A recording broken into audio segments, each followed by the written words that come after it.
आज बताइए 70 साल के बाद हमने अपना प्लेन नहीं डेवलप किया फाइटर प्लेन के लिए। हम कभी फ्रांस के पास आते हैं, कभी हम रशिया के पास आते हैं, कभी अमेरिका के पास आते हैं। और जितना में आप खरीद रहे हैं हथियार, अगर अपना रिसर्च करके अगर उसको बढ़ाएं तो उससे हो सकता है आधी कीमत पे ही ये सारा कुछ बन जाए। अगर आज जंग होती है तो हमारा हाल जब तक जंग खत्म होगी, आज अगर जो पाकिस्तान का हाल है, हमारा हाल उससे 10 गुना ज्यादा खराब होगा। वो कोई हल ही नहीं है। Solutions are always political. General Zia के टाइम से रेडिकलाइजेशन ऑफ आर्मी वहां शुरू हुआ, जिसमें मौलाना माइंडसेट के ऑफिसर्स रखने शुरू किए गए। वार तो वार है, इकोनॉमी तो दोनों की खराब होगी। पाकिस्तान को भी सस्टेन करना बहुत मुश्किल होगा। इंडिया उस समय सस्टेन कर सकता है, इस लेवल पे इकोनॉमी है। लेकिन एक एप्रीहेंशन ये भी है कि अगर हम जंग लड़ेंगे तो जो हमने पिछले 40-50 सालों में जो डेवलपमेंट हासिल किया है, वो हम 10 साल पीछे चले जाएंगे। कल को जंग ले ली थी तो 4 बंदों के कारण फिर तो हजारों लाखों में मारे जाएंगे। ये तो कोई अक्ल की बात नहीं है, तो मूर्खता, महामूर्खता की बात होगी। और इस पे अगर हम अभी भी सेना को वंस अगेन ऐसे सेना ने काम कर दिया, सेना की जय जयकार, उसके बाद व्हाट अबाउट द गाइस वो रिस्पांसिबल। 1980 के बाद जो पाकिस्तान ने जो अपनी जो वार स्ट्रेटजी चेंज करी, और वो जो एक फुल्ली कन्वेंशनल वार इंडिया से लड़ने के बजाय जो एक लो इंटेंसिटी वार कह सकते हैं या प्रॉक्सी वार कह सकते हैं, जिसके लिए उन्होंने एक प्लान किया, वो लड़ते रहे हैं। और इंडिया के तरफ से उसको निपटने के लिए कोई कारगर उपाय नहीं हुआ। इस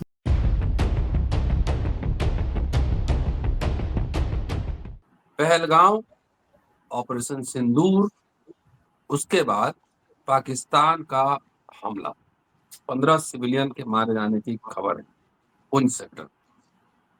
उधर पाकिस्तान में कराची, लाहौर में सीवियर ब्लास्ट। ये घटनाक्रम को जोड़ते रहिए और समझने की कोशिश कीजिए कि आखिर किस ओर ये पूरा साउथ एशिया की पॉलिटिक्स किस ओर बढ़ेगी। दोस्तों, रतनलाल बोल रहा हूँ और आप देख रहे हैं अम्बेडकर नाम। 2 खास मेहमान हैं, जीएस घुमन साहब हैं। कल आपने उनको सुना और बहुत गंभीरता से और संजीदगी से उन्होंने बात की और भारतीय सेना को सलाम। संजीव पांडे साहब हैं और वरिष्ठ पत्रकार हैं, लेखक हैं, और पाकिस्तान के ऊपर उनकी किताब आने वाली है, पाकिस्तान के जर्नलिज्म के ऊपर गंभीर शोध करते हैं, विश्लेषक हैं। आज जो बात करेंगे कि क्या अब इंडिया पाकिस्तान, जैसे अभी यूक्रेन और रशिया का युद्ध अभी थमा नहीं, 2 साल हो गए, इंडिया पाकिस्तान अगर युद्ध की स्थिति में जाएगा और वॉर होगा, पूरा सिनारियो साउथ एशिया का क्या होगा और दुनिया के पूरे जो मैप जियो पॉलिटिक्स है उस पर क्या असर होगा, चर्चा किसी विषय पर होगी। सबसे पहले शुरू करते हैं घुमन साहब से। घुमन साहब, आपने कल बात की थी कि टेबल टॉक सोल्यूशन है, वॉर इज नॉट सोल्यूशन। और अभी पाकिस्तान का रिटेलिएशन हुआ, पाकिस्तान ने पहले ही धमकी दे दी थी कि हम युद्ध करेंगे, वॉर करेंगे, जो भी करना है, और रिटेलिएशन हुआ। लेकिन वो एक तरीके से युद्ध में तो सेनाएं लड़ती हैं ना, आम जनता चाहे किसी भी मुल्क का हो, आम जनता को उससे फर्क नहीं आनी चाहिए। अगर आ रहा है तो इसका मतलब है कि किसी और दिशा में मूव हो रहा है। जी घुमन साहब। जैसे आपने कहा to continue on what we, जो हमारी कल बात हुई थी, अब देखो सेना ने जो ड्यूटी दी थी, सेना को जो ऑब्जेक्टिव दिया गया था, they have done it. Like I said, bingo, they have hit the target. Very good, time to celebrate and we have celebrated. हम उनके शौर्य की अपना तारीफ करते हैं। And we know they have done what is expected and professional बंदे professional काम किया एंड वेरी नाइसली किया। बट अब बात आ जाती है, ये सब हो क्यों रहा है? जब तक हम जड़ पे नहीं जाएंगे तो बीमारी हल नहीं होगी। सारी फसाद की जड़ अब हमारी कौन, वो 4, मैं क्या कीप रिपोर्टिंग, 4 कुत्ते आए, दिन दिहाड़े आए, ब्रॉड डे लाइट में आए, और उस एरिया में आए जहां पे सिविलियन को मार के चले। तो वो आए, वो मार के चले गए। और हम अब क्या कर रहे हैं, मतलब दे वर द रूट कॉज। अब रूट कॉज क्या थे? It was the total utter 100% incompetency and failure of our सरकारी सिस्टम। इसमें आप देखिए, बॉर्डर से अगर वो बाहर, अगर या रिपीट, अगर वो बाहर से आए थे तो that means they have cross the border. Border पे हमारी फौज है, हमारी बीएसएफ है, हमारी लोकल पुलिस है, मतलब इंटेलिजेंस है, 50 एजेंसियां हैं। That means they all failed miserably. And उस पे भी अगर हम जैसे वैसे तो सोने पे कहते हैं, उस पे भी अगर नमक क्या कहते हैं घाव पे नमक छिड़कना है, वो आराम से आए, फिर आराम से चले भी गए। चलेंगे। उनका आना, तो कहना मतलब that is the utter failure of our system. हम उस नालायकी के कारण आज 25 हमारी विधवाएं हो गई, most of them very young. अब हमने अपना, चलो हमारा रेटरेशन बनता था, हमारा हक था, हमने किया। वहां पे भी अब जितने गए हैं, चलो अजहर महमूद गया, बहुत अच्छी बात है, उसके 10 कुत्ते गए, बहुत अच्छी बात है, पर उसके साथ अब नंबर आ रहे हैं। सेना ने अपनी प्रेस कॉन्फ्रेंस में कोई जिक्र नहीं किया था, उन्होंने सिर्फ कहा था वी हैव मतलब 9 targets were selected and attack किया एंड डिस्ट्रॉयड। अब हमारे जो ये गोदी मीडिया या जो नालायक मीडिया है, इनके फिगर्स क्या है, 70 से लेके 900 तक, ठीक है। अब 70 लो या 900 लो, ये तो पक्की बात है, वो 70 के 70 तो वो आतंकवादी है, कुत्ते तो हो नहीं सकते, नहीं, और 900 तो हो ही नहीं सकते। कहने का मतलब कि हमारे निर्दोष मारे गए। वहां पे भी अगर 900 या 70 में से भी 7 भी आतंकवादी हैं, मैं तो कहता हूँ एक भी अगर वहां का मासूम मारा गया, whereas they have shown कि वहां पे महिलाएं भी मारी गई हैं, बच्चे भी मारे गए हैं, और क्या कहते हैं मस्जिदों पे भी अटैक हुआ है। एंड मैं रिमाइंड करा दूं, मंदिर, मस्जिद, चर्च, गुरुद्वारा, कोई भी धर्म का स्थान कभी सुनसान जगह में नहीं होता है, वो हमेशा रिहायशी गांव के इलाके। तो दैट मीन्स कि वहां पे कैजुअलिटीज हुई हैं। तो फिर हमारे में और वो जो आए थे उनमें फर्क क्या रह गया जी? तो हमने अपनी वाहवाही पे नहीं जाना। अगर हम अपनी वाहवाही पे जाएंगे, सेना की वाहवाही में अपनी नालायकी छुपाएंगे, तो ये बीमारी चलती रहेगी। हम जब तक अपनी कमजोरियों का इलाज नहीं करेंगे, वेदर दे आर इंटेंशनल और वेदर दे आर क्या कहते हैं अनप्रोफेशनल, उनको ठीक करना ही पड़ेगा। और अनफॉर्चुनेटली बहुत अफसोस की बात है, सारा देश लगा हुआ जी सेना ने इस्तेमाल कर दिया। अरे ऑफ कोर्स सेना ने कमाल किया, सेना इज मेंट फॉर कमाल ओनली, पर हमने इसकी इनकी वाहवाही में इनकी नालायकी थोड़ी छुप जाएगी। सारे देश का क्वेश्चन होना चाहिए जी, देखो हमने पाकिस्तान से सो कॉल्ड बदला लेना था, हमने ले लिया, but what about the root cause? वो जिनके फेलियर हैं उनको कब अकाउंटेबिलिटी होगी, उनके वो नाम कब आएंगे, उनको क्या सजा दी जा रही है? आप कहते थे जो अतवादी हैं उनके लिए हम दुनिया के कोने में जाके ऐसी सजा देंगे, पर जिनके कारण ये सब हो रहा है उनको कब सजा मिलेगी? When will they be out? वो कहते हैं ना, जो घर के विभीषण या घर के गद्दार या जो भी नाम आप लेना चाहते हैं, जब तक वो सही नहीं होगा, तब तक वो सही नहीं होगा, फ्यूचर में ये सब होता रहेगा and we can not afford that. मैं क्यों कहता हूँ फ्यूचर में होता रहेगा? क्योंकि पास्ट ले लिए पिछले 10 साल में, बालाकोट, पठानकोट, पुलवामा, मैं तो मतलब नाम गिनाने लगूं तो मेरे ख्याल 5 मिनट में आपके लिए, और हर बार यही डायलॉग था, ऐसा सबक सिखाएंगे, ऐसा सबक सिखाएंगे, और वो देख लो होता जा रहा है। दैट मीन्स अब आज भी जैसे आपने अपना वो क्या कहते हैं 9 मिसाइलें डाल के, 20 मिसाइलें डाल के 9 टारगेट किए, तो रिजल्ट क्या है? पाकिस्तान ने, रिजल्ट ये है कि पाकिस्तान ने अब रिटेलिएट करके हमारे अपने गुरुद्वारे को अटैक किया, एंड अगर गलती ना लगे जो फिगर्स हैं वो 15 के आसपास हैं, तो दैट मीन्स हमारे 25 पहले और 15 40 हो गए, और ये सारे मासूम सिविलियंस। कमा के सिविलियंस, मतलब जिनका कोई लेना देना नहीं है। अच्छा, फिर उन नालायकी का कारण, अनप्रोफेशनलिज्म के कारण, सारा पंजाब की बात करता हूँ, Punjab almost has come to stand still. Airline फ्लाइटें बंद हो गई, स्कूल बंद हो गए, बॉर्डर पे जितने भी गांव हैं, 6 डिस्ट्रिक्ट जो हमारे लगते हैं, आप जो अपना पठानकोट गुरदासपुर से नीचे तक सारे यार रेड अलर्ट, लोग अपने बिस्तरा घर छोड़ के जा रहे हैं। What for? उन गधों के, सॉरी उन नालायकों के कारण जिन्होंने अपनी ड्यूटी नहीं की, जिन्होंने इन 4 कुत्तों को आने दिया। उसका रिफ्लेक्शन देखिए ना, what cost we are paying. अब सेना के जो अगर अभी तक तो मैंने मिसाइलें चली हैं, हमने पीछे का we have not cross the border, कल को जंग ले ली थी तो 4 बंदों के कारण फिर तो हजारों लाखों में मारे जाएंगे। ये तो कोई अक्ल की बात नहीं, ये तो मूर्खता, महामूर्खता की बात होगी। और इस पे अगर हम अभी भी सेना को वंस अगेन ऐसे, सेना ने काम कर दिया, सेना की जय जयकार, उसके बाद व्हाट अबाउट द गाइस वो रिस्पॉन्सिबल? ये तब तक खत्म नहीं होगा जब तक हम अपना घर सही नहीं करेंगे, जब तक हमारा देखो जी, आई रिपीट, सारी दुनिया कहती है, सारी दुनिया जानती है, मूर्ख से मूर्ख बंदा भी जानता है, गली में भी 2 गुंडों में लड़ाई हो ना, तो जब एक दूसरे का दांत तोड़ देते हैं, बाद में किसी की बात सुन के फिर मानते हैं। तो जब हमको पता है कि एंड में सोल्यूशन यही है, एंड तो करते क्यों नहीं? अच्छा, अपना नेक्स्ट क्वेश्चन टू मी, भाई आप सोल्यूशन बताओ। सोल्यूशन वेरी सिंपल, अगर करना चाहो तो। अब हमारी सेना को पता था, मतलब हमारे देश को पता है कि हमारे 21 इन्होंने ठिकाने हैं कि यहाँ पे अतवादी बैठते हैं, ठीक है, हमें पता है, तो हमें एक्शन पहले लेना चाहिए बाद में। अच्छा, at the same time Pakistan भी कहता है कि भाई हम भी आतंकवादियों से मतलब परेशान है, ठीक है, so they also want to fight the their terrorist जो भी हैं। भाई हम साथ में बैठे हैं, ये ठिकाने हैं, वहां पे जाएं, जो करना करें। संजीव जी से एक चेक लेते हैं, फिर आता हूँ आपके पास। एक कंप्लीट कर दूं, एक बात कर, मैं इस बात को मैं इसलिए बात कर रहा हूँ, बातचीत इसलिए करें क्योंकि जब अगर हम आईएसए को पठानकोट में इनवाइट कर सकते हैं, आईएसए को we invite them in our country, Pathankot में, क्या आप आगे देखिए यहाँ पे क्या हुआ था, why can't we do that? जी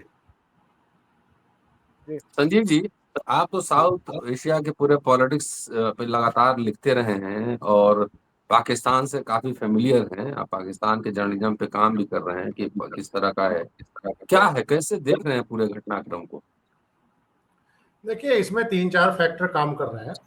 एक तो अभी देखिए कि पूरा वर्ल्ड ऑर्डर इस समय डगमगाया हुआ है, और वेस्ट एशिया से लेके साउथ एशिया से लेके अगर आप यूरेशिया का पूरा बेल्ट ले लें, इवन कि यूरोप के बॉर्डर तक जंग हो रही है।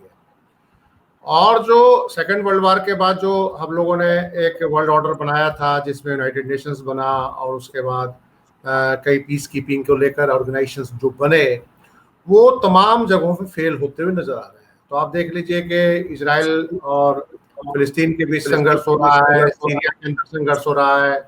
फिर उसके बाद अगर आप देखिएगा क्या कहा जाता है, तब भारत पाकिस्तान के बीच हो गया, अफगानिस्तान ऑलरेडी वार जोन रहा, बांग्लादेश के साथ भी इस फ्रंट पे तनाव है। तो 1971 के बाद अगर आप देखिए तो ये फुल मतलब कि कश्मीर से बाहर, कश्मीर फ्रंट से बाहर, ये पंजाब की सीमा पे और कुछ नए फ्रंट्स खुले हैं। आप ये नहीं कहिए कि फुल्ली एक कन्वेंशनल वार अभी हुआ है, लेकिन कहीं ना कहीं ये वार कश्मीर की सीमा से बाहर निकलता हुआ नजर आ रहा है। तो चिंता की बात यही है कि दोनों मुल्क जिस ढंग से आमने सामने हैं और अभी तक कहीं से कोई गंभीर प्रयास नहीं हुए हैं कि कैसे इसको शांत किया जाए। देखिए, इसमें कोई शक नहीं है कि 1990 के बाद, 1980 के बाद जो पाकिस्तान ने जो अपनी जो वार स्ट्रेटजी चेंज करी, और वो जो एक फुल्ली कन्वेंशनल वार इंडिया से लड़ने के बजाय जो एक लो इंटेंसिटी वार कर सकते हैं या प्रॉक्सी वार कर सकते हैं, जिसके लिए उन्होंने एक प्लान किया, वो लड़ते रहे हैं। और इंडिया के तरफ से उसको निपटने के लिए कोई कारगर उपाय नहीं हुआ, इसमें कोई शक नहीं है। और ये फर्स्ट टाइम अगर आप कहें तो मान के चले कि 30-40 साल में पंजाब में भी टेररिज्म था, उसके बाद JNK में टेररिज्म आया, तो उसके बाद ये देखिए कि 30 से 40 साल बाद आप जो उनके जो इम्पोर्टेंट जो ट्रेनिंग सेंटर्स है उस पर आपने मिसाइल अटैक किए हैं और उनको आपने ध्वस्त किया है। तो इसमें कोई शक नहीं है कि ये एक बहुत सक्सेसफुल ऑपरेशन है। लेकिन सवाल एक इम्पोर्टेंट है कि लड़ाई की जड़ कहाँ है? लड़ाई की जड़ आखिर दोनों मुल्क बैठ के सॉल्यूशन को निकालना क्यों नहीं चाह रहे? घुमन साहब, तो सूरत हाल संजीव जी जो बयां कर रहे थे, प्रॉक्सी वॉर और उसको टैकल करने के लिए इंडिया के पास कोई स्ट्रेटजी नहीं रही उस तरीके से। पहली बार है कि अंदर जाके या टेररिस्ट कैंप को आप ध्वस्त कर रहे हैं, लेकिन इसका सोल्यूशन क्या है? सोल्यूशन सिंपल, मैं कहता हूँ, कहते history must be remembered, those who क्या कहते हैं, those who forget history they condemn themselves. History ये है कि जंग इज नो सोल्यूशन, जंग इज गारंटी ऑफ तबाही। अगर जंग होती है आगे अगर आज जंग होती है तो हमारा हाल, जब तक जंग खत्म होगी, आज अगर जो पाकिस्तान का हाल है, हमारा हाल उससे 10 गुना ज्यादा खराब होगा। वो कोई हल ही नहीं है। Solutions are always political. तो सिंपल है भाई, तुम हमारी तो प्रॉब्लम सामने हम बता ही रहे हैं, आतंकवाद से हम परेशान है, सारी दुनिया परेशान है। पाकिस्तान को डिक्लेयर किया हुआ है आतंकवाद का ये घर है, ठीक है, सारी दुनिया आतंकवाद खत्म करना चाहती है। पाकिस्तान, जैसे मैंने कहा था, पाकिस्तान खुद कर्म चाहता है। अरे भाई मिलो, मीटिंगें करो जहां इनके तुम्हारे अगर हम इंडिया से, हमको पता है कि इनके ये 21 ठिकाने हैं, ये तो हो नहीं सकता कि पाकिस्तान को पता नहीं है। अच्छा, पाकिस्तान को पता है इनके ठिकानों का, हमको पता है इनके ठिकानों का, उनके ठिकाना हमारे, सबको हर एक के ठिकाने का पता है। पर अब जब कर नहीं रहे हो, तो जब कंट्रोल नहीं करोगे तो ऐसे ही होगा। अब जब आपको पता है, आप कंट्रोल नहीं कर रहे हो, दैट मीन्स इनडायरेक्टली और directly you want them to continue. इस पे कोई आर्गुमेंट नहीं होना चाहिए किसी के दिमाग में भी। कहने का मतलब, आज मैं अथॉरिटी में हूँ, मेरी नाक के नीचे अगर कोई गलत काम हो रहा है और मुझे उसका पता है और मैं उसको नहीं रोक रहा, तो इसका मतलब उसको मेरी उस पर सहमति है। अब हम पहले उनकी इंडिया के ऊपर आ जाते हैं। ये बातें कईयों को अच्छी नहीं लगेगी, पर मेरा बिलीव है कि अगर तुम सच नहीं बोलोगे तो इलाज नहीं होगा। अब हमारा जब वो 4 कुत्ते आए थे, उनका मकसद क्या था कि इंडिया के अंदर हिंदू पाकिस्तान जो कि सरकार की नीतियों से फेल हो चुका था, उसको फिर किसी तरह आग लगाई जाए। वो करके चले गए, आए गए, चले गए। और हमारे घर में देखो, कश्मीर ने जितना प्रूफ देना था दे दिया, इंसानियत का प्रूफ दे दिया, एंड पेट्रोटिज्म का प्रूफ दे दिया, जो सबूत चाहिए था उन्होंने दे दिया। कहने का मतलब वो अपना सईद हैदर, अपना अली उसने शाह, उसने अपनी जान तक दे दी। लोकल्स ने अपनी जान पे खेल के इनको बचाया। उसके बाद उन्होंने सारा कश्मीर, पहली वाली बिजनेस कश्मीर बंद हुआ था, कैंडल लाइट लेके आए थे, ठीक, हर तरफ से दिखा दिया कि हम कि we are with India, we are against terrorism of any type. और यहाँ पे क्या शुरू होता है, तो वो जो 24-25 हमारी यंग विधवा बनी है, हमारा देश उनको गालियां दे रहा है। जब उन्होंने कहा कि हिंदू मुसलमान मत करो, जिन्होंने गलती की है, जिन्होंने गुनाह किया है, उनको सजा दो, तो हमारा देश उनको गालियां दे रहा है। यंग लड़कियों को जिन्होंने कल अपना सिंदूर गवाया। तो ये हालात जब तक कंट्रोल, हमने अपना घर भी तो संभालना है।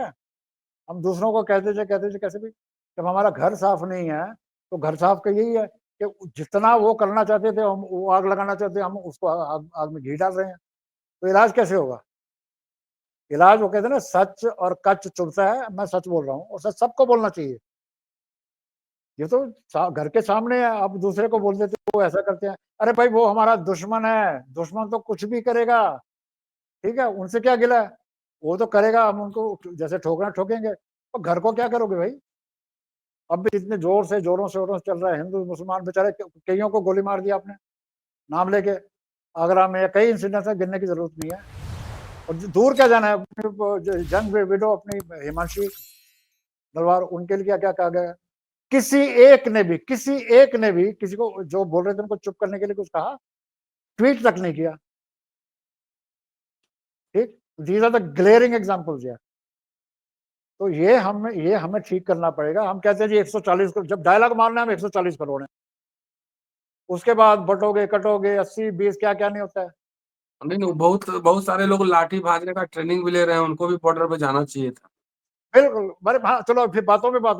अच्छा, कोई पूछता ना इलाज क्या? इलाज, वन ऑफ द इलाज ये है कि बॉर्डर पे एट एनी गिवन टाइम हमारे जो भी नेता, इनके बेटे बेटियां, they should be there at any time. फौज में हो, टूरिस्ट बन के गए हो, इनको बॉर्डर के आसपास इसका बिजनेस खोल के, कहते हैं ना कश्मीर में 37 हट के आप बिजनेस कर सकते हो, इनके सबके बिजनेस वहां लगाओ, इनको सब वहां करो जी, बैठो 10 दिन बैठना पड़े, सबसे शांति हो जाएगी। मैं एग्जाम्पल दे दूं दुनिया संजीव का, जी, एग्जाम्पल मेरा सुन लीजिए। जब हाँ जब अर्जेंटीना की वार हुई थी और अफगानिस्तान की वॉर हुई थी, जहां जहां ब्रिटेन ने फौज गई थी, प्रिंस जो उनके जो प्रिंस हैं, वो प्रिंस चार्ल्स के जो बेटे हैं, वो यूनिफॉर्म में वहां थे। कहाँ अर्जेंटीना, कहाँ फकलैंड आइलैंड्स, और कहाँ ये अफगानिस्तान, सब जगह वो थे। हमारे ये जिनका दूर दूर दूर तक कोई रिश्तेदार ना फौज में है, ना देशभक्ति किसी सीमा पे नहीं है। जंग करो जंग करो जंग करो, ये क्या बात है? तो हमें ये जो खासकर जो हमारे चैनल्स हैं, इन पे नकेल डालनी होगी। चैलेंज कर रहे हैं। अब हमने, रिपीट कर दूं, हमने 25 गवाए, उसके बाद हमने उनके अटैक किया, वो रिटेलिएट तो कर रहे, तो हमने सबक क्या सिखाया? आप कह रहे थे ना सबक ऐसा सिखाएंगे कि ऐसा सबक सिखाएंगे, तो सबक तो उन्होंने सीखा ही नहीं है। आज भी हमने उनके 9 ठिकाने उड़ाए, अगले दिन उन्होंने हमारा गुरुद्वारा उड़ा दिया, 15 फिर मार दिए। कौन किसको सबक सिखा रहा है? तो कहते हैं हमें संजीव अपने जी, पाकिस्तानी मीडिया और इंटेलेक्चुअल सर्किल में क्या चल रहा होगा इस? नहीं देखिए, वो तो दोनों साइड की मीडिया में अलग अलग दावे हैं, और पाकिस्तानी मीडिया भी बहुत सारे फेक न्यूज चला रहे हैं, और इस पे स्टोरियां भी हो रही है वेस्टर्न मीडिया में कि दोनों साइड की मीडिया फेक न्यूज चला रहे हैं। देखिए, गंभीरता से डिबेट कभी इस देश के अंदर, पाकिस्तान के अंदर ये कभी नहीं हुआ। क्योंकि दोनों एक चीज को आपको समझना पड़ेगा कि दोनों ब्रिटिश कॉलोनी रही हैं, दोनों देश ब्रिटिश कॉलोनी रहे हैं, दोनों के आर्मी ब्रिटिश इनहेरिटेंस लिए हुए है, दोनों ब्रिटिश आर्मी से ही आगे पाकिस्तान की आर्मी बनी, हमारी आर्मी भी ब्रिटिश आर्मी से ही बनी। और कुछ फंडामेंटल्स हैं दोनों मुल्कों के बीच जो शुरू से ही खराब है। पाकिस्तान का लगातार दावा है कि पाकिस्तान के एग्जिस्टेंस को 1947 से इंडिया ने एक्सेप्ट नहीं किया, और वो लगातार बोलते भी है कि हमने जो न्यूक्लियर कैपेसिटी जो डेवलप किया, उसके पीछे एक मेन कारण ये है। और जो सेकंड एक जो बहुत बड़ा जो इशू है दोनों मुल्कों के बीच, जो 1947 से ही है, वो है इंडस वाटर जो है, जो 6 नदियां हैं, ये कहीं न कहीं उनका एक कंट्राडिक्शन का एक बहुत बड़ा कारण है। और अब जो सबसे बड़ी समस्या है कि दोनों मुल्क एक न्यूक्लियर स्टेट हैं, इंडिया हो या पाकिस्तान हो, दोनों फुल फ्लेश्ड न्यूक्लियर स्टेट हैं। और जो तीसरी जो सबसे बड़ी बात है कि अभी जो स्थिति है उसमें इंडिया का एक जो स्टैंड है, इंडिया का स्टैंड है कि अगर दुनिया के तमाम देश किसी भी टेररिस्ट ऑर्गेनाइजेशन और उनके इंस्टॉलेशंस पे अटैक करने के लिए अगर स्वतंत्र हैं, जैसे इजराइल अगर गाजा पे कर रहा है, जैसे हमास पे कर रहा है, अमेरिका हौथीज पे कर रहा है, ये उधर यमन के अंदर, और अगर आप देखें तो सीरिया के अंदर भी पीछे इजराइल ने अटैक किया है। इवन कि तुर्की जो इस समय पाकिस्तान के साथ है, तुर्की हमेशा सीरिया के अंदर घुस के अटैक करता रहा है, क्योंकि उनका कहना है कि सीरिया का जो एक एस्टैब्लिशमेंट जो पहले असद की सरकार जो थी, वो कुर्द विद्रोही जो थे उनको तुर्की में सपोर्ट करता था, और जो कुर्दिश टेररिस्ट ऑर्गेनाइजेशन जो तुर्की के अंदर सक्रिय है उनको सपोर्ट बाहर से मिलता था। तो इंडिया का भी सेम क्लेम है कि अगर पाकिस्तान के अंदर जो बैठे हुए टेररिस्ट ऑर्गेनाइजेशंस हैं और अगर वो हमारे एरिया में अटैक कर रहे हैं, तो हम स्वतंत्र हैं कि बाकी देशों की तरह हम भी अटैक करें, और हमें कोई इस मामले में इंटरवेंशन करे नहीं करे। ये लगातार अभी पीछे इंडिया स्टैंड ले रहा था। लेकिन देखिए, सवाल ये है कि एक वार की इकोनॉमी भी होती है। वार इकोनॉमी ये है कि पाकिस्तान की इकोनॉमी काफी खराब है, हमारी इकोनॉमी उनसे बेहतर है। लेकिन वार तो वार है, इकोनॉमी तो दोनों की खराब होगी। पाकिस्तान को भी सस्टेन करना बहुत मुश्किल होगा, इंडिया उस समय सस्टेन कर सकता है, इस लेवल पे इकोनॉमी है। लेकिन एक एप्रीहेंशन ये भी है कि अगर हम जंग लड़ेंगे तो जो हमने पिछले 40-50 सालों में जो डेवलपमेंट हासिल किया है, वो हम 10 साल पीछे चले जाएंगे। पाकिस्तान तो खैर बहुत ही बदतर स्थिति में है, बहुत ही बुरी हालत है उसके पाकिस्तान के। तो उनके पास तो है कि हफ्ता 2 हफ्ता 3 हफ्ता भी लड़ाई खींचने के लिए उनको बिलियंस ऑफ डॉलर कहाँ से आएंगे। और आप देखिए कि वार इकोनॉमी का ही एक मतलब रिजल्ट देखिए कि हम एक गरीब मुल्क होने के कारण, होने के बावजूद, कारण नहीं होने के बावजूद, हम वर्ल्ड के 4th लार्जेस्ट डिफेंस बजट लेके चल रहे हैं। लार्जेस्ट अमेरिका है जिसका 900 अरब डॉलर का बजट है, सेकंड पे चाइना है जिसका 300 अरब डॉलर का बजट है, और थर्ड पे रशिया, थर्ड पे जो है रशिया है, और थर्ड पे रशिया नहीं, थर्ड पे चाइना के बाद कोई और है, फोर्थ पे हम लोग 80 अरब डॉलर के साथ पहुंच गए, शायद सेकंड पे रशिया है, थर्ड पे रशिया है। तो देखिए आप मतलब कि 140 अरब की आबादी में आपको 80 बिलियन डॉलर, 84 बिलियन डॉलर जो है एनुअल बजट आर्मी का रखना पड़ता है। और पाकिस्तान के हालात और भी बदतर है। पाकिस्तान के हालात बदतर इसलिए भी है कि पाकिस्तान का जो डिफेंस बजट है नियर अबाउट 11 बिलियन डॉलर है, और उसको भी 3 फ्रंट पे लड़ना पड़ रहा है। अफगानिस्तान फ्रंट पे भी उसके हालात ठीक नहीं है, ईरान से उसके अच्छे रिलेशन नहीं है, और इंडिया से भी अच्छे रिलेशन नहीं है। और एक ऐसा मुल्क है जिसने आजादी के बाद ही इकोनॉमिक रूप से बहुत ही पिछड़ा रहा, उसने मिलिट्री नेशनलिज्म के नाम पे डिफेंस बजट इतना ज्यादा बढ़ाया। किसी जमाने में तो 25% उनका टोटल बजट का जो होता था, 45% तक किसी जमाने में उनका टोटल बजट का 45% डिफेंस बजट था। अब तो घटा के वो 15 या 20% ले आए हैं, डिफेंस बजट 20 के करीब है। और अभी कल ही एक डिमांड आ गई है आर्मी की तरफ से कि आप बजट बढ़ाइए, पाकिस्तानी आर्मी की तरफ से, और नियर अबाउट बजट पेश होता है, और 1 जुलाई या 2 जुलाई को बजट पेश होगा उनका पाकिस्तान का। तो उसमें नियर अबाउट कह रहे हैं कि 20% इजाफा उनको आर्मी बजट में करना पड़ेगा। तो इतनी महंगाई उनके यहाँ है, बुरी हालत है, हमारा जो 1 रुपया है उनका 3 रुपया है। तो मैं समझता हूँ कि इन परिस्थितियों में जो मुनीर साहब ने जो बयान दिया, टू नेशन थ्योरी की जो बात करी, इस्लाम और हिंदुइज्म के बीच जो एक उन्होंने क्लैश ऑफ सिविलाइजेशन बताया, जो एक वेस्टर्न थिंकर जो क्लैश ऑफ सिविलाइजेशन की जो थ्योरी देते हैं, उनका नाम क्या है, हटिंगटन या क्या नाम है, जो देते हैं, तो उस थ्योरी पे हाँ मुनीर साहब ने जो एक बात करी, तो मैं समझता हूँ कि शायद उनके कंट्री के अंदर कुछ इंटरनल प्रॉब्लम ऐसी है जिससे वो निपटना चाहते हैं। जनरली क्या होता है कि कभी-कभी जो लीडर्स होते हैं उनके कंट्री में जो प्रॉब्लम्स होता है उससे निपटने के लिए, डाइवर्ट करने के लिए कुछ ना कुछ ऐसा सिचुएशन को क्रिएट करते हैं। तो मैं समझता हूँ कि पाकिस्तान को बहुत लंबे समय से पाकिस्तान लगातार कहता है, हम कहते हैं, ख्वाजा आसिफ साहब ने भी कहा कि जी हम क्या कहा जाता है, हम तो खुद ही पीड़ित हैं, हमने 30 साल इस डर्टी गेम को प्रोटेक्ट किया यूएस के कहने पे।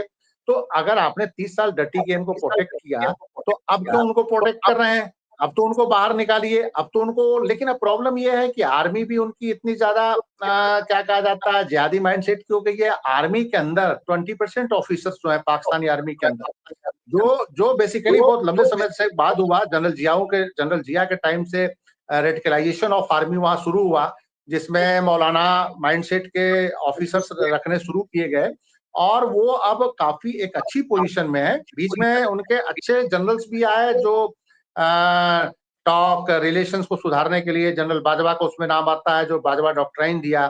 लेकिन मुनीर साहब उन अफसरों में आते हैं जो पूरे जिहादी माइंडसेट का ऑफिसर हैं, और जो जिन्ना साहब की जो थ्योरी है उस पे वो जो चलने की बात कर रहे हैं। तो मैं समझता हूँ कि इससे अल्टीमेट नुकसान हमारा भी होगा, नुकसान उनका भी होगा। और मुझे जहां तक लग रहा है कि कुछ ना कुछ अभी इंटरवेंशन होगा, दोनों साइड से कुछ बातचीत होने की कोशिश शुरू भी हो गई है। आज शायद उनके डिप्टी प्राइम मिनिस्टर साहब ने कहा है कि हमारे एनएसए और उनके एक सीनियर आर्मी के ऑफिसर्स के बीच बात हुई है।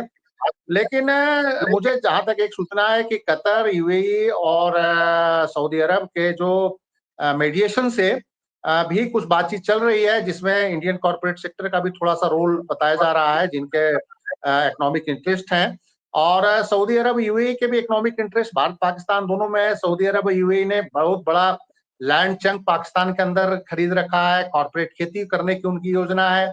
इंडिया के अंदर भी वो एक बहुत बड़ा मार्केट है उनका। तो मीडिएशन की बातचीत चल रही है, लेकिन सवाल ये है कि दोनों मुल्कों के बीच जब तक कुछ बेसिक फंडामेंटल पे कंफ्यूजन नहीं क्लियर होता, जैसे मैं 2009 में पाकिस्तान गया था, तो मैं कई जर्नलिस्टों से जब हमारी मीटिंग हुई वहां पे, तो मैंने उनसे पूछा कि आप लोग इतना अपने दिल में इस तरह के एक दुश्मनी या जिस ढंग का जिहाद का आप माइंडसेट लेके चलते हो, तो इसको आप लोग खत्म क्यों नहीं करते? इससे नुकसान तो आपका है, आपका नेक्स्ट जनरेशन तबाह हो रहा है।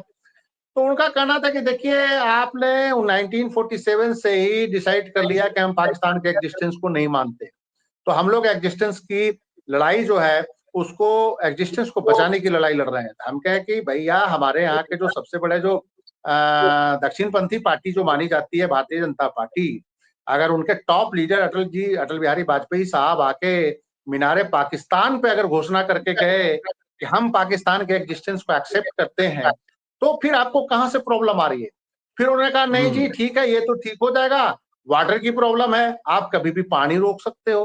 तो हमने कहा कि पानी रोकने के लिए तो ऑलरेडी इंडस वाटर ट्रीटी हुआ, और इंडस वाटर ट्रीटी होने के बाद आज भी वार टाइम में भी दोनों साइड के कमिश्नर्स बैठ के बात करते रहे और बातचीत चलती रही। 80% पानी पंडित नेहरू ने आपको दिया, और 80% पानी मतलब कि 100 मिलियन एकड़ फुट पानी पाकिस्तान को दिया गया। ओनली 20 मिलियन एकड़ फुट पानी जो है इंडिया के हिस्से में आया, जो पंजाब, राजस्थान और हरियाणा यूज करते हैं।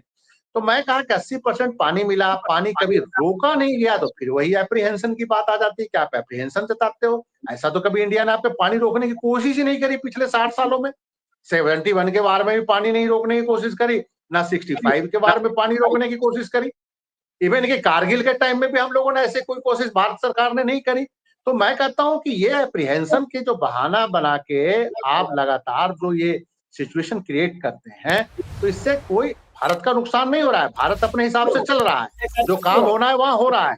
लेकिन आप देखिए कि आपका जो जनरेशन है कहाँ जा रहा है, किस लेवल पे आप जिस ढंग से यहाँ पे जिहाद की, देखिए हालांकि उनकी भी कोई गलती नहीं है। गलती ये थी कि जो शुरुआत के जो उनके टॉप के लीडरशिप जो था 1948 के बाद ही, वो लीडरशिप मिलिट्री नेशनलिज्म में पड़ गया। डेवलपमेंट के बजाय, डेमोक्रेटिक इंस्टीट्यूशंस को मजबूत करने के बजाय वो मिलिट्री नेशनलिज्म की तरफ गए। मिलिट्री नेशनलिज्म ने वहां पे, अब बताइए, भारत की आर्मी को कभी आप देखते हैं कि किसी पॉलिटिक्स में भारत के सेना के अधिकारी कहीं देखते हैं, कहीं इन्वॉल्व होते हैं? कहीं भारत के सेना के अधिकारी को देखते हैं कि कोई हाउसिंग सोसाइटी चला रहे हैं? कहीं भारत के सेना के अधिकारी को, घुमन साहब रिटायर हो गए, घुमन साहब को रिटायरमेंट के बाद पेंशन सिर्फ मिला। पाकिस्तान में घुमन साहब के रैंक पे जो ऑफिसर रिटायर होता है उसको 20 एकड़ लैंड भी मिलता है, 20 एकड़ लैंड मिलता है पाकिस्तानी आर्मी में कैप्टन को। और जो ब्रिगेडियर और मेजर जनरल रैंक पर रिटायर होते हैं, किसी को 50 एकड़, किसी को 30 एकड़। तो मतलब कि जिस ढंग से एक इंडियन आर्मी अपने बैरकों में रहती है पीस टाइम, इंडियन आर्मी का कोई पॉलिटिकल माइंडसेट नहीं है, ना कोई पॉलिटिक्स में इंटरफेरेंस है, ना कोई अदर बिजनेस है। पाकिस्तान में आर्मी पॉलिटिक्स भी करती है, डिफेंस और फॉरेन मिनिस्ट्री तो आर्मी ही चलाती है, कश्मीर अफेयर्स भी आर्मी चलाती है, जो वहां का कश्मीर जो कब्जा कर रखा है पाकिस्तान ने, उसका भी अफेयर्स आर्मी चला रही है। तो मेरा ये मानना है कि जो सबसे बड़ा जो उनका जो वीक पॉइंट है वो है पाकिस्तान की जो आर्मी है। और उनका माइंडसेट में जब तक वो अपने मुल्क के अंदर जो डेमोक्रेटिक इंस्टीट्यूशंस है उसका कदर करना नहीं सीखेंगे, देखिए आम सिविल सोसाइटी पाकिस्तान को भी आप ये नहीं कह सकते वो एंटी इंडिया है, वो भारत के साथ दोस्ती चाहता है। लेकिन जिस ढंग से एक सिचुएशन, इस ढंग से एक माहौल बनाया जाता है, हमारे यहाँ भी वैसे ही माहौल बनाने वाला एक बहुत बड़ा वर्ग है जो माहौल बनाता है, जो वार को वार दिन भर वार की बात करता है। अगर आज फुल फ्लेज वार हो जाए तो आप बताइए क्या हमारे ऊपर वो भार नहीं पड़ेगा, हमारे टैक्स नहीं बढ़ाए जाएंगे, हमारा आर्मी का खर्चा नहीं पड़ेगा? आप बताइए कि जो पीस टाइम में डेवलपमेंट के जो आप प्लान कर रहे हैं उस पर फर्क नहीं पड़ेगा? तो ये जो एक जो सिचुएशन आई है, और देखिए एक जो बड़ा गेम जो बहुत कुछ जो है वो है डिफेंस, वर्ल्ड के डिफेंस मार्केट का। अगर आप सिपरी का डाटा पढ़े स्टॉकहोम का, तो उस डाटा से पता चलता है कि कितना डिफेंस का बजट दुनिया में बढ़ रहा है। और खास करके इसमें जो सबसे बड़ा जो चपेट में आया है वो ग्लोबल साउथ को आया है। ग्लोबल नॉर्थ में आप देखिए, अमेरिका में कोई जंग हो रहा है? नॉर्थ अमेरिका क्या और यूएसए कनाडा का भी उस फील्ड में कहीं जंग होता है? हमेशा उनके आर्मामेंट इंडस्ट्री ने जंग का मैदान एशिया को बनाया है, जहां पे तेल है, जहां पे अच्छा पानी है, जहां पे बढ़िया फूड है। ये जन्नत है जो एरिया एशिया का एरिया है। वेस्ट एशिया में तेल है, साउथ एशिया में इतने अच्छे सिविलाइजेशन होने के कारण फूड बहुत अच्छा है, सुपर फूड की बात हो रही है। तो आप देखिए कि वो यूरोप में कहीं जंग हो रहा है, यूक्रेन तक जंग होने की कोशिश हुई, पूरा यूरोप अलर्ट हो गया कि नहीं, जंग को यूरोप में नहीं लेना, क्योंकि सेकंड वर्ल्ड वॉर में जंग की स्थिति देख चुके हैं। तो जो आर्मामेंट का जो एक प्लेयर है, अब कल से क्या हुआ, कल जब एक खबर आ गई कि दसाल्ट राफेल, एक इंटरनेशनल मीडिया में जैसे ही खबर आई कि एक राफेल जो है इंडिया का गिर गया, तो उसके बाद राफेल का जो शेयर है वो 6% तक टूटा। और पाकिस्तान के पास जो J-10 और F-17 जो दो फाइटर प्लेन हैं जो चाइना ने दिए हैं, जो चेंगदू कंपनी के बनाए हुए हैं, उसका शेयर 12 से 15% हाई हो गया। तो ये जो एक वार का जो एक जो इंडस्ट्री है, आर्मामेंट इंडस्ट्री है, इसका एक बड़ा रोल होता है कि इसको किस ढंग से वार लाइक सिचुएशन को क्रिएट रखे। अगर लड़ाई नहीं भी हो रहा है तो हथियार बिकते रहे उनके।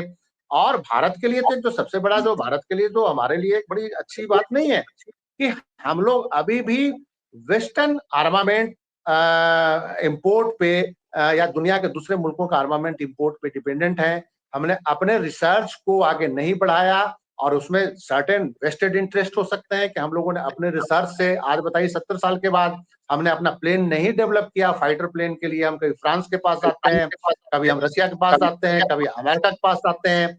और जितना में आप खरीद रहे हैं हथियार, अगर अपना रिसर्च करके अगर उसको बढ़ाएं तो उससे हो सकता है आधी कीमत पे ही ये सारा कुछ बन जाए। आधी कीमत पे क्या हो, 25% पे ही बन जाए, 100 रुपया की जगह 25 रुपया पे ही हो जाए आपका काम।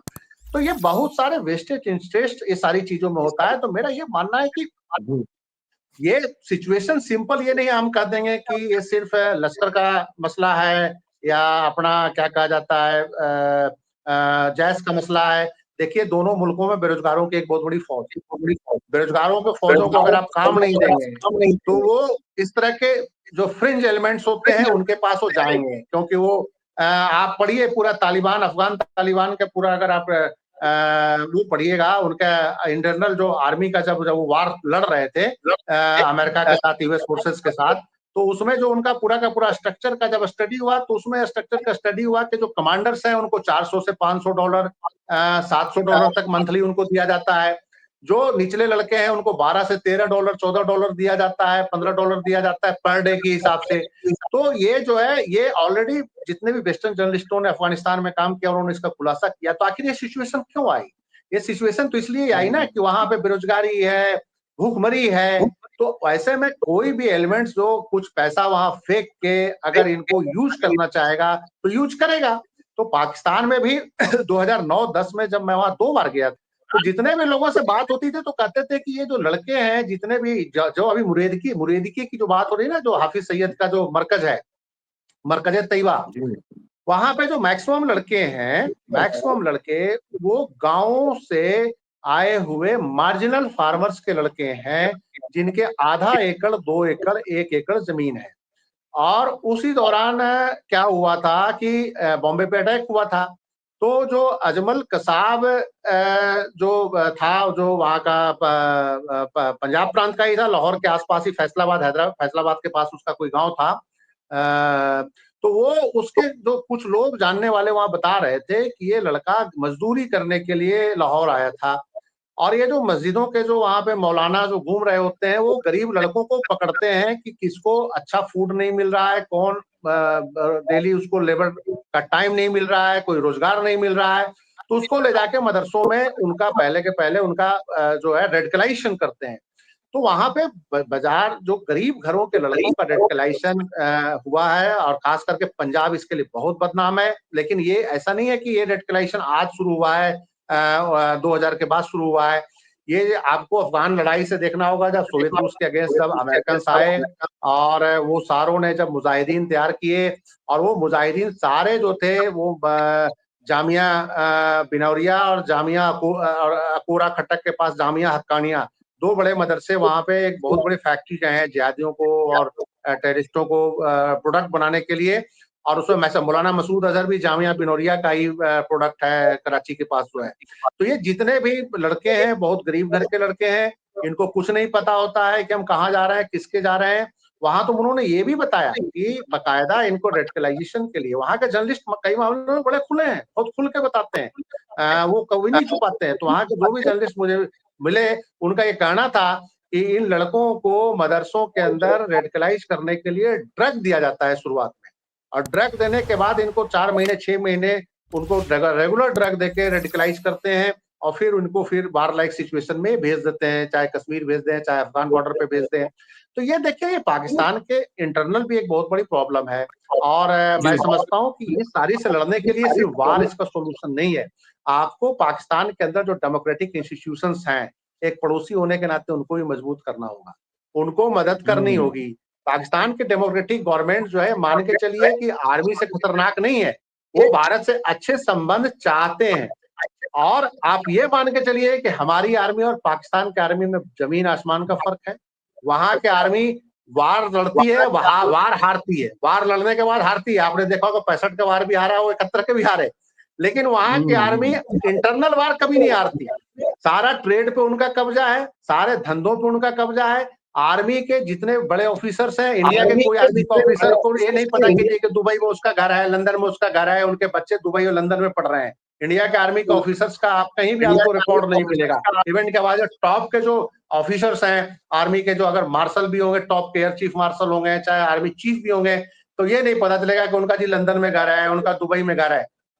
पाकिस्तान में तो मेजर जनरल और ब्रिगेडियर रैंक के जो अधिकारी हैं उनके भी दुबई और लंदन में इन्वेस्टमेंट है, ठीक है। और एक और चीज बताता हूँ कि इनके ज्वाइंट इन्वेस्टमेंट वहां के टेररिस्ट ऑर्गेनाइजेशंस के जो टॉप लीडर्स हैं उनके साथ है, रियल एस्टेट में के अंदर, ट्रांसपोर्ट सेक्टर के अंदर, चाहे वो पाकिस्तान के अंदर हो, चाहे दुबई तक में भी टेररिस्ट ऑर्गेनाइजेशन, चाहे हाफिज सईद हो, चाहे ये मौलाना मसूद अजहर हो, यूएई से लेके अरब कंट्रियों में भी उनका इन्वेस्टमेंट है, पाकिस्तानी आर्मी के सपोर्ट से इन्वेस्टमेंट है।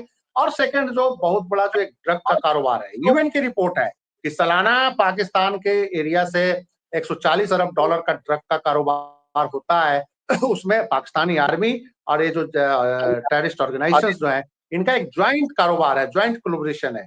तो देखिए एक बहुत बड़ी प्रॉब्लम है और इसका सॉल्यूशन वार नहीं है। आपको कहीं ना कहीं इसका हल निकालने के लिए आपको बातचीत के टेबल पे आना पड़ेगा। और चिंता का विषय ये है कि दोनों न्यूक्लियर स्टेट है, और चिंता की विषय ये है कि 71 के बाद कश्मीर से बाहर पंजाब पे भी थोड़ा सा कन्फ्रंटेशन हुआ है, फुल स्केल वार नहीं हुआ है। मैं समझता हूं कि दोनों मुल्कों के जो समझदार लोग हैं इसको फुल स्केल वार में नहीं तब बदलेंगे, क्योंकि वो तो खत्म ही हो जाएंगे और हम लोग 15 साल पीछे चले जाएंगे। इसका सोल्यूशन एक ही है कि हमारे यहाँ की आर्मी तो बात करेगी नहीं, हमारे यहाँ का आर्मी का विदेश नीति या डिफेंस नहीं देखती है, डिफेंस नीति भी हमारा जो है रक्षा मंत्री देखते हैं, और हमारे जो विदेश नीति है फॉरेन मिनिस्टर देखते हैं। लेकिन पाकिस्तान की जो आर्मी है वो डायरेक्ट डिफेंस और फॉरेन वो देखते हैं। शहबाज शरीफ भी वही कहेंगे जो आर्मी कहेगा। तो मुझे लगता है कि वहाँ के आर्मी से डायरेक्ट कोई चैनल अगर कुछ खुले या कोई बाया चैनल खुलेगा कुछ दिनों में, हमको लगता है खुलेगा, चाहे वो कतर से खुले, चाहे वो यूएई से खुले, चाहे वो वाया जेद्दा खुले, दोहा खुले, वाया या दुबई खुले, लेकिन खुलेगा। मेरा ये मानना है कि वार के सिचुएशन से दोनों को पीछे हटना पड़ेगा, और हटना चाहिए भी, दोनों मुल्कों के हित में यही है। घुमन साहब, कंक्लूडिंग रिमार्क्स, युद्ध की स्थिति में किसको ला? नहीं, युद्ध तो नहीं होगा, ये मैं आपको बता सकता हूँ, क्योंकि दोनों को पता है कि उसके बाद जिस हिसाब से है तो कितना नुकसान होगा दोनों पार्टियों को पता है। एंड अभी संजीव जी ने तकरीबन सारा कुछ डिटेल में बता दिया। उसमें मैं एक चीज ऐड करना चाहूंगा, जो कुछ पाकिस्तान के बारे में संजीव जी ने कहा है उसका काफी कुछ हिस्सा आप शीशे में हमारे घर में भी देख सकते हैं। डिपार्टमेंट्स अलग अलग हैं, वहां पे अगर आर्मी के अगेंस्ट सुनने वाली बातें कड़वी लगेगी, लगनी चाहिए। वहां पे आर्मी रूल करती है, यहाँ ब्यूरोक्रेसी रूल करती है। आप खुद देख, अब चेक कर लो कितने ब्यूरोक्रेट्स के घर बाहर हैं, कितने फार्मर्स बाहर हैं, कितने का, ये सब मतलब वहाँ डिपार्टमेंट अलग है, यहाँ अलग है। ये हकीकत है, इसको आपको एक्सेप्ट करना पड़ेगा। तो we give clean chit to army, great. और आर्मी इज अंडर हु? वहां पे आर्मी इज द बॉस, तो they are doing what they are doing. यहाँ पे army is under somebody and that body is doing everything जो वो कर रहे हैं। तो ये तो मतलब कोई फर्क नहीं है दोनों में। तो मुक्ति बात ये है, मैं रिपीट करता हूँ मोदी जी के ही लफ्ज, problem is not at the border, problem is in Delhi and problem is in Rawalpindi. ये दैट्स माय कंक्लूडिंग रिमार्क, जो उन्होंने कहा था ना। तो राइट, अगर मैं और सिंपल कर दूं, हमारी कोई भी गॉड मेड प्रॉब्लम नहीं है, कोई नेचुरल डिजास्टर नहीं है, हमारी सारी मैन मेड प्रॉब्लम्स हैं। तो मेरा तो पॉजिटिव रहते थे, हमारा खासा थे चढ़ती कला। अगर एक आदमी खराब कर सकता है तो दूसरा आदमी को सही भी कर सकता है। तो मुझे पूरा विश्वास है कि इंडिया में और 40 में से सही करने वाले लोग भी बहुत हैं। तो man made problems can be solve by the man, another man. तो हम सॉल्व कर लेंगे। जंग नहीं होती, ये हो भी नहीं सकती, जंग का दौर ही नहीं है। संजीव जी देखिए, मैं तो आप ये देखिए कि हम ही लोग क्यों बैटलफील्ड बन रहे हैं। हम लोगों का ऐसा कौन सा क्लास ऑफ सिविलाइजेशन है कि हम ही बैटलफील्ड पर है। ग्लोबल साउथ अगर आप देख लीजिए श्रीलंका ले लीजिए, भारत ले लीजिए, पाकिस्तान ले लीजिए, पूरा वेस्ट एशिया ले लीजिए, लड़े जा रहे हैं 60 सालों से 70। अनपढ़ता and population, combination of uneducation and plenty of population. चलिए, बहुत बहुत शुक्रिया। संजीव जी का नेटवर्क थोड़ा खराब हो गया है, फिर जल्दी मिलते हैं हम लोग, फिर बात करेंगे। और बहुत ये अच्छा रहेगा कि युद्ध न हो, इससे भारत का भी भला होगा, सबका भला होगा। शुक्रिया। एक सेकंड मैं आ गया। एक सेकंड मैं ये सिर्फ कहना चाह रहा था कि मतलब कि ये हमारे जो साउथ एशिया में, खास करके भारत, पाकिस्तान, बांग्लादेश, हम लोग तीनों 1947 के बाद वजूद में एक इंडिपेंडेंट भारत, पाकिस्तान, फिर 71 में बांग्लादेश। यहाँ के नागरिकों की एक जिम्मेवारी बनती है कि कभी ठंडे दिमाग से सोचें कि आप ही बैटलफील्ड क्यों बने हुए हो। हथियार भी बन के बाहर से आ रहे हैं। आप लोग अपने बच्चों को शहीद करा रहे हो कि हम हिंदू हैं, हम मुसलमान हैं। सबके पूर्वज एक ही हैं, ये भी एक सच्चाई है। ऐसा तो है नहीं कि सबके पूर्वज कोई अलग है पूरे साउथ एशिया में। और आप देखिए कि उसके बावजूद दोनों साइड से जो वार मॉन्गरिंग हो रही है, दोनों साइड से, और पढ़े लिखे लोग कर रहे हैं। अनपढ़ आदमी तो चलिए बेचारे गांव देहात में बैठे हुए हैं लेकिन पढ़े लिखे लोग जिस ढंग से टीवी चैनलों पे, उधर भी, उस साइड में भी और इधर भी, और जिस ढंग से मतलब कि गाली गलौज कर रहे हैं, जिस ढंग से मतलब कि जैसे लग रहा है कि खत्म कर देंगे। अरे भाई, खत्म कोई नहीं होता इतनी आसानी से। तो इस चीज को प्रोड्यूस करने के बजाय अगर इसी को पीस टाइम में, डेवलपमेंट में लगाएंगे और दोनों साइड अगर खुशहाल हो जाएंगे, तो उसमें किसी का क्या नुकसान है। मेरा ये कहना है। जी, चलिए बहुत बहुत शुक्रिया आप दोनों का बहुत शानदार बातचीत के लिए, और फिर मिलते हैं जल्दी, फिर इस पे चर्चा और किसी और मुद्दे पर चर्चा हम लोग करेंगे। शुक्रिया, देखते रहिए अम्बेडकर। शुक्रिया सर। Thank you.